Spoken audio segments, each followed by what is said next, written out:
One of the aspects of abductions is the phenomena dealing with triangles. This is a triangle that was found on Lala Bright. She's a partner with Bob McGuire, found this triangle on her arm. So the question arises, a lot of experiencers will report this, huge numbers. And the question is, why would an alien intelligence come 1,000 light years, a million light years, a trillion galaxies away to put triangles on people's arms? What is the idea behind these triangles? So Lala Bright had this one. Ray Hernandez, who was part of the Free Survey, one of the founders of the Free Foundation, 4,200 experiencers that were investigated, found a triangle on his hand. Jeff Mishlove has a triangle on his hand. My assistant, Nicole Sackage, who wrote the book on triangles with me, woke up and found this triangle on her arm. And what you usually find with these triangles that they last for 3 days, 2-3 days, and then they just fade away and disappear. So why would you be putting triangles on people's arms? To me, the theory of wow is the only thing that makes sense. You wake up, you think, oh, that was a weird dream. It was a dream. And then you look at your arm and you go, oh, no, it wasn't a dream. That was real because you've got a real mark. They're basically playing this thing to get you to think, to get you to wonder, to get you to explore. Here's Terrence Lawrence Jones. This is a one, and Mike Cleland had one similar when he was a child. He actually wrote an article about it, and he said it was the biggest article he'd ever written. And it's basically people putting triangle, scar, left, and arm into a search thing because they found a triangle on their arm and they're trying to figure out why it's on there. And Mike Cleland said when he wrote the article in June of 2011, it was the biggest article he'd ever gotten. And he had one when he was a child. And here you can see two of the ones from his. The third has sort of faded away. You look closely, you can see it. But Mike Cleland realized this phenomena as well, that these triangles are appearing on people's arms. This is an experiencer here in Winnipeg who had two triangles, and you can see they're very different. And that's the other thing you notice about triangles is that no two triangles are the same. They may look the same, but they're different sizes and different, almost like UFOs. They have very, very many types of things, but they're always these triangles. This is Ellie Goulding. I put it in my book, Tuned In, the Paranormal World of Music, where I look at how many famous musicians are UFO experiencers. And Ellie Goulding wrote this song called Lights, which is a classic, almost a classic abduction song. And the lyrics go, you show me the lights that stop me and turn me to stone. You shine it when I'm alone. And so I tell myself that I'll be strong and dreaming when they're gone, because they're calling me home, calling home. You show the lights that stop me, turn me to stone. You shine it when I'm alone. So she has this song, and I think it has sold 11 million albums, and she is obsessed with triangles. She only had one tattoo on her body at that time, and it was a red triangle. She's obsessed with triangles, and she's an experiencer who writes this famous song about lights coming in the middle of the night. Again, you see the triangle symbol on this is the piece from the New Mexico, what was called the gifting field, where Tim Taylor took Diane Pasulka and Gary Nolan, and this is a government property that's all this material is there. This one piece you see has the triangle and the circle in the middle of it. And of course, there's more triangles. If you look, Tim Taylor, this is from NASA. And here's the agency, I guess, where he's connected there. And you see three triangles, three different colors. These triangles keep going. And Chris Bledsoe got this 24-karat gold. It has to do with Tim Taylor, NASA, and also Barack Obama was involved in this. But again, you see the circle and you see the triangle. This is my friend Jim Schaefer, very, very interesting guy. Had 5 terabytes of material. He was an experiencer. He actually had a wound cut into his head. It was like and we have a photo, but I don't have it here. He had a photo of this cut in the top of his head. And he said, why would they do this to me? Why would they put this cut in the top of my head? And I said, well, I don't know, Jim, maybe you weren't paying attention and they wanted to give you something that absolutely left no doubt in your mind, because he woke up in the middle of the night, there was blood on his hands, on the pillow, and he wondered what was going on. He went and looked in the bathroom, and he found this cut in the crown of his head. Now, he's had all sorts of bizarre experiences and photographs and experiences with triangles. So I asked him, I said, hey, Jim, did they ever take you and put your clothes inside out and backwards? He said, yeah, it happened twice. You want a photograph? And he immediately sent me a photograph. This is another theory of wow event that is done to experiencers to make them wonder what's actually going on. They put the shirt inside out and backwards. And if people will say, oh, it's just stupid aliens, they can't get people in the right cars, they put the clothes on backwards. No. It looks clear to me that they're putting this on to get you to wonder and get you to realize that this was a real event and get you curious, get you talking about it. That's what they want. That's how you raise the zeitgeist. That's how you raise the consciousness to the fact that the world is not the way we think it is. He sent this shirt to Kathy Marden. Kathy Marden investigated him quite clearly. There was this red material on his shirt. It was sent for analysis, and like everything else in the theory of wow, it was very, very strange. Nobody could explain it, and there was no final answer. That's the theory of wow. It's just to get you, it's not to give you any answers to figure anything out. It's just to get you down that road, like the symbol on the door, get you to open the door. And so this shirt was analyzed, and really nothing came of it except that he had this bizarre color on his shirt when he woke up in the morning. He's famous, I mentioned before earlier that he is famous for the blue orb that healed him from lymph node cancer. He had photographs and, as I said, 5 terabytes of material. He had his camera running almost all the time. He had all sorts of cameras set up in the house, and he was photographing different orbs. This is coming into his bedroom here. And here's light coming down from the ceiling. And he has a lot of photographs, film that he took out his back window, and he would show me a lot of this film. Here's one with triangles, and this is theory of wow. So explain, if you can, why would 3 objects come into the sky and make a triangle? It's the same thing as when you hear stories like Skinwalker Ranch, where the UFO is there. There's 11 people that see it, Brandon Fugel and a dignitary, and they appear in front of everybody, and then it takes off like a bullet. Like, why does a UFO have to take off like a bullet? Why do they have to leave so quickly? I mean, is it like the alien forgot that he didn't pick up his wife's dry cleaning and he's got to get out of there? They do this because they want you to go, wow, did you see how fast that thing took off?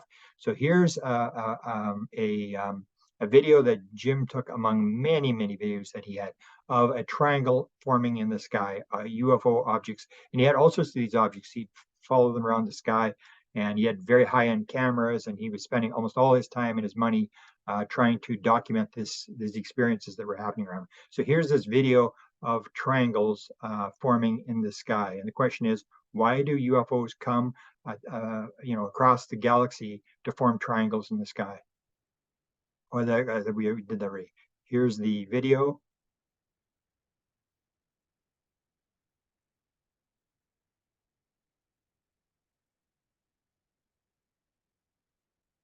Oh, here it is. Okay, this is the video here.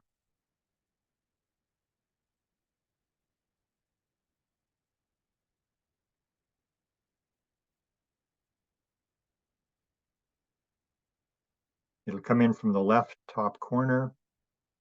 You see there's the first object coming in.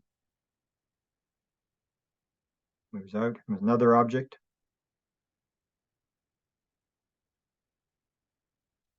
And the ultimate question is, what's really going on here? Yeah, they're forming a triangle, but what's really going on? Why are they doing this? Do they know they're being filmed? So I show the film, you talk about the film, and the consciousness rises. Jim had all sorts of these videos of objects flying around in the sky, forming triangles and other shapes. Carmen, Manitoba, 1975, I had a triangle. It was the first one I'd ever heard of. I'd never heard of such a thing, and it was very clear. It sat right above the car. And 1975, Carmen also brought in another aspect that people talk about with UFOs, which again is their wow, it's sending messages, it's getting you to think, it's getting you to investigate, and that is the whole idea of nuclear missiles, UFOs and nuclear missiles. Now, this is being played up big in Congress. I'll talk about that in a minute, but this is a site in Coolsville, North Dakota. This is a Minuteman III missile silo, still active. I was there with the experiencer. There's three girls who were at a fence, came to this fence. What they used to do as kids, they'd throw stones at the fence and they try to get this object, or this tower with a yellow light on it to light up, to get the alarm to go off. And then the boys would climb over the fence and get in the other side, and they would get the alarm to go off, and then they'd run like hell back to the town. And that's what they did for entertainment. So they were there throwing stones at the fence, and suddenly a UFO came out of the missile silo. I said to her, I said, where'd it come out? She see that metal thing there? It came out of that metal thing, and that's the lid to the missile silo. And it came right out of there. It was round. It had sort of a copper thing with burn marks sort of on the side. It was spinning maybe 25, 30 feet in the air. It was spinning, and then it suddenly shot off and took off. And she is an experiencer. Here's her from the back looking at the missile silo. As she described, we made the trip there. She showed me where she had lived in the town. And the other thing she showed me was this tree. When her first experience of remembering what was going on was throwing up a ball and trying to hit it on her driveway. And as she swung the bat, there was a UFO, and this is 1988 was the event. So this tree was very small at the time, and it was on the left-hand side where that bend is in the tree. That's where the UFO was. And it grew with this very bizarre shape of almost like the UFO is still influencing the tree. Now, why would a tree grow that way? Again, it looks like this was intended that we would go there and we would see this tree and we'd pick up on this, that this is where the UFO was. It was right against that left side of the tree. And so she had this experience and she became very psychic, had a lot of encounters, and had this missile cell. So missiles have gone back a long way. Jacques Vallée talks about the first one, the Trinity. A couple days after the detonation of Trinity, a UFO crashes near the Trinity site. And Jacques Vallée writes that whole thing up, and he indicates that this has something to do with nuclear weapons, that the UFO phenomena is sending some sort of signal, and they're trying to get us to learn something. They don't appear around nuclear missiles for no reason whatsoever. The biggest nuclear incident ever was, of course, the dropping of the bomb on Hiroshima and Nagasaki. This is a photograph from a collection of marine photographs of a marine guy who died. And in 1999, his photographs were being moved to marine archives in Washington, D.C., and they were looking through the photographs. He had been at Nagasaki Harbor. This is where this is taken. A couple days after the detonation of the bomb, and the Marines were in there to see the destruction damage and make a report on it. And in there, you can see the UFO over on the right-hand side. And so they were paying close attention to the phenomena going on at the detonation of the bomb. And we have a blow-up. I don't have the blow-up here, but there's a blow-up of that photograph. And it is a sort of a classic flying saucer. One of the things people may not realize is that there was really no engagements with aliens face-to-face with messages and stuff like that until November the 20th of 1952. That date is very significant because it was only a couple days before that was the detonation of the hydrogen bomb, which was the sort of like the end of the world scenario, that with atomic bombs you couldn't destroy the world, but once you detonated the hydrogen bomb, you now had the potential to take mankind off the globe. And so right after that, that's when the UFO started. That's when the incident occurred with George Adamski in the desert, and they gave him the story about stopping the nuclear weapons. You've got to stop this. And most people in America didn't even know that they detonated a bomb. It wasn't announced till long after the bomb was detonated. And so here you have this connection again to nuclear missiles and the creation of the hydrogen bomb. There's a story I always get asked because I do the presidents, is the story about Eisenhower, February the 20th of 1954. Did he go to Edwards Air Force Base? Did he meet with aliens? Did they make a treaty exchanging people for technology? And I always say that's total nonsense. If the Greys are abducting people, they don't need to make a treaty with the President of the United States. They can do whatever the hell they want. And moreover, if the aliens break the treaty, what are you going to do? Take them to court? So I say that if there wasn't an encounter between beings at Edwards Air Force Base and the President of the United States, you got to put in mind that almost a week later, the biggest radioactive contamination incident in the history of the world took place, and it was the test done in the Pacific. On the 28th or March the 1st there, 28th here, where they detonated an atomic bomb. They miscalculated the output of the bomb. It was supposed to be 5. It turned out to be 15 megatons. It was a dirty bomb because it was on the ground, and the radioactive contamination contaminated a Japanese fishing trawler, and one person died and a number died later. The Japanese still talk about this. They have an event every year to symbolize this event of these people getting radioactively contaminated. There was an entire island. The wind was going in the wrong direction.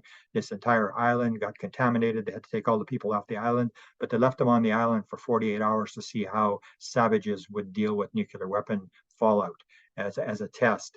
They got them off, and they paid hundreds of millions of dollars in reparations for this island. The island that they detonated on completely evaporated.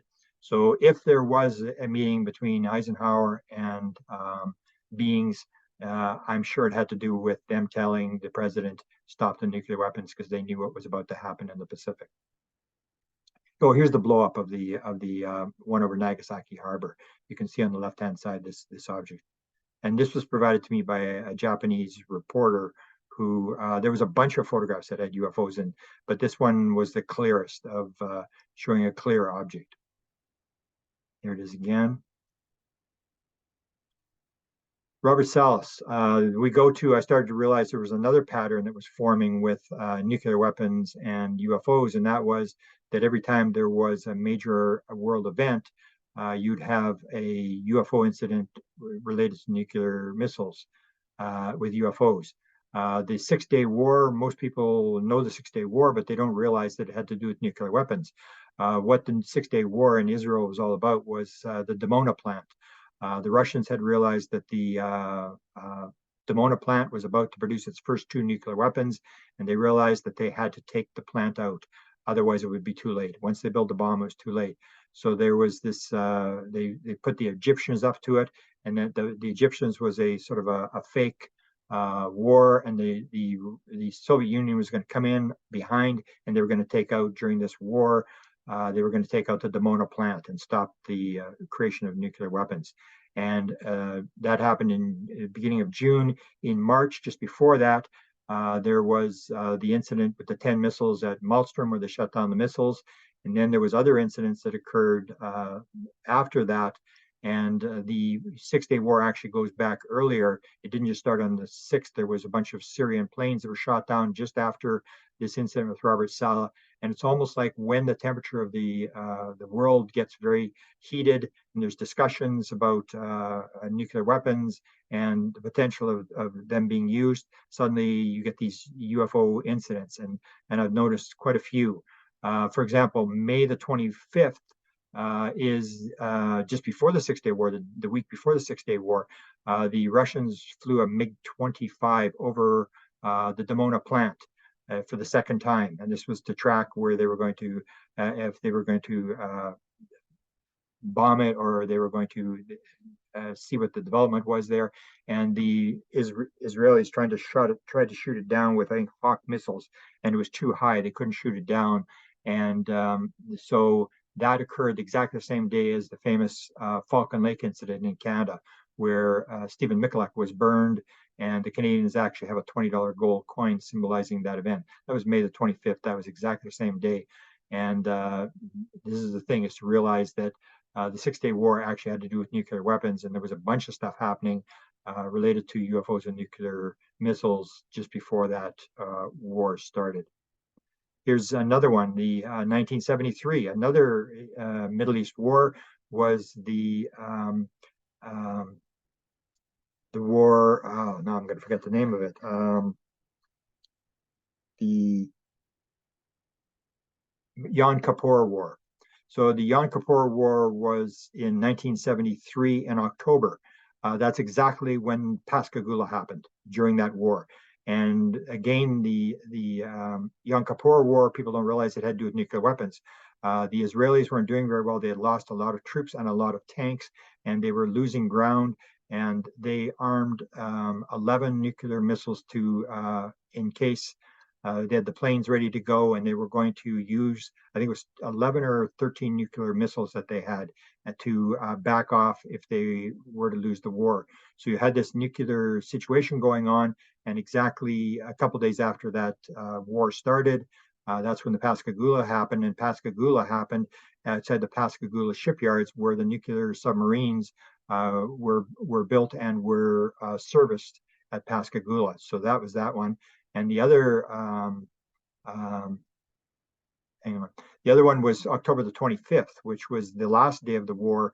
This is the famous story told in Australia about the Harold E. Holt, the UFO over the Naval Communication Station, the American Communication Station, the last day of the war, which would have been the second last day of the war in the Middle East because it's earlier in the day. This UFO was over top of this base, and the communication base was used to communicate with the Polaris submarines that had the nuclear missiles in the Indian Ocean. So you have the nuclear missiles, submarines on alert because of the war. The Israelis are threatening to use these nuclear missiles, and suddenly you get a UFO over a communication station that is communicating with the missile subs that have the nuclear missiles on them. This is, again, is one of these messages, diplomats, people talking about being told nuclear war was the thing that they were very interested in, and that they disputed. The Canadians, according to Walt Andrus, the first director of MUFON, told me that he had been told by Wilbur Smith that AFA, the alien that Wilbur Smith was dealing with, had said that the only time they would ever step in is if there was a nuclear exchange, and otherwise they would allow the human race to stew in its own juices. And they said if there's a nuclear exchange, they would stop it. So you hear this over and over again, this sort of claim that nuclear missiles have a lot to do with it.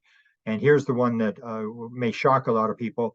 Travis Walton was taken at the end of November. There's a whole raft of UFO incidents with nuclear missiles.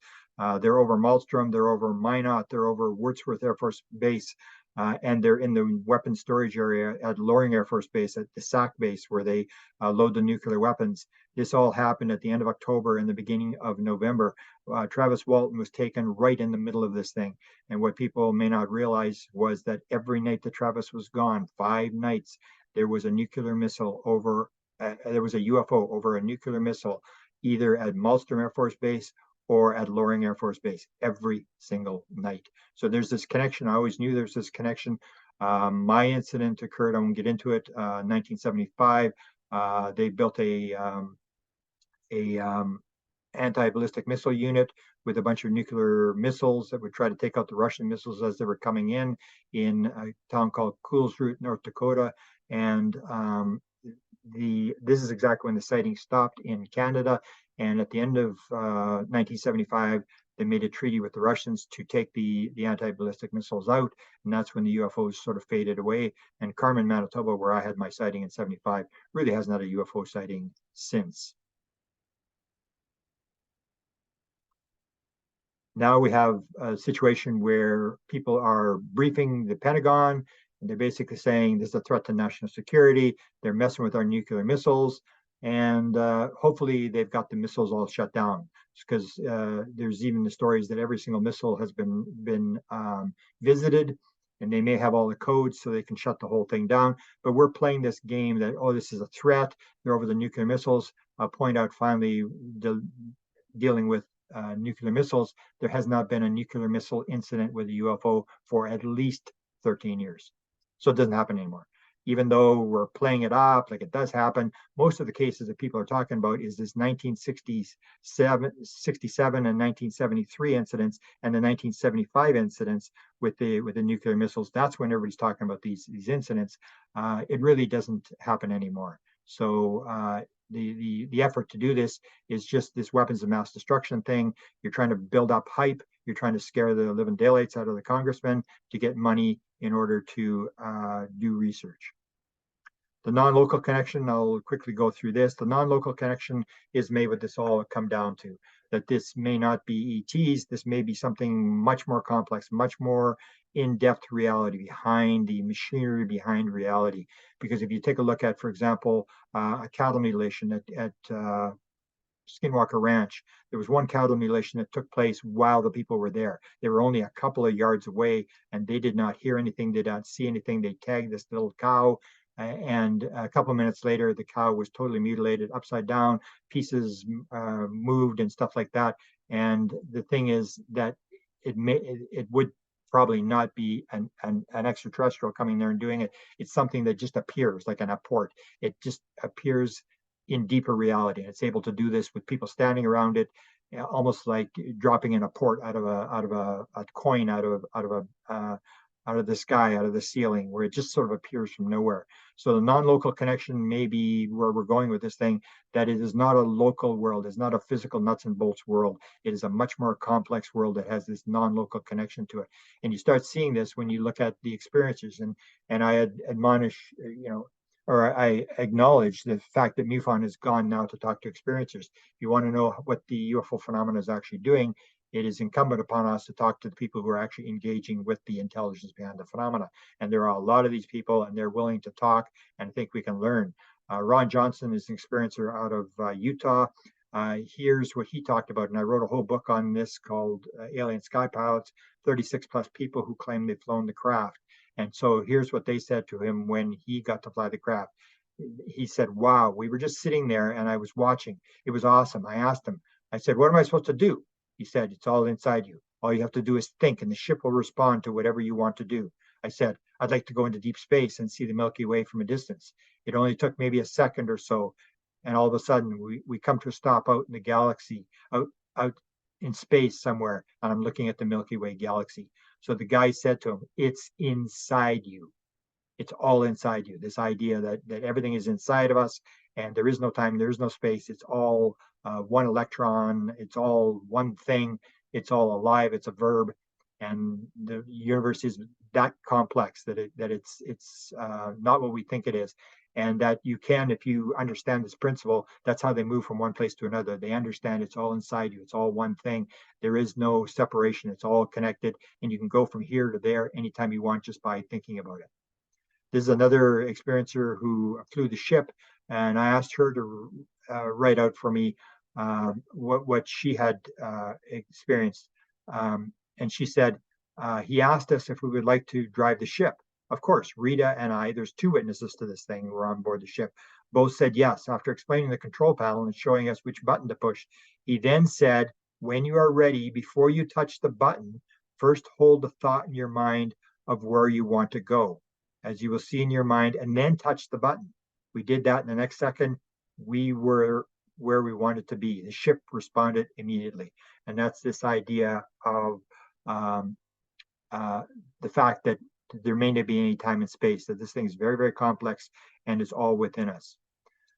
This is Betty Andreasen talking about her experience, and she had 6 books written about her, and she talks about being dropped off at the trailer and what may actually be going on. She said, he dropped her off in this orb at the backyard of her trailer. She said, I ran to the trailer and was so glad to be home. I headed for the bedroom where Bob was still sleeping. As I reached my side of the bed, I was shocked as I saw myself sitting there. Yet I was standing there beside myself.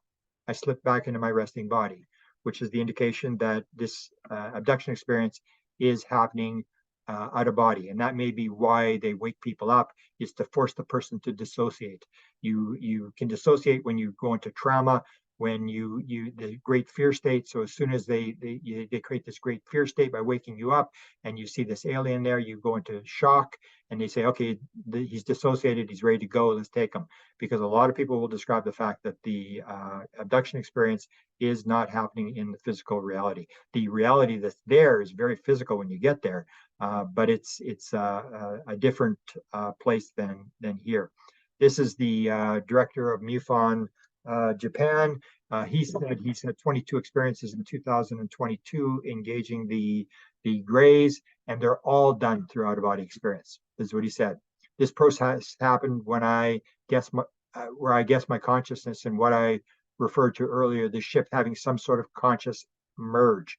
Now, that happened, I can't explain, and I don't know. It merged. I was able to effortlessly pilot this ship and flew down. I was physically in my bedroom on the bed during this session. So he's physically in his body, and yet he's flying the craft with this astral body or whatever you want to call it. And he said all of the engagements he had were he learned it through the Monroe Institute, through a training course. He's very good at out-of-body experience, and he said he can go there and engage with them anytime he wants.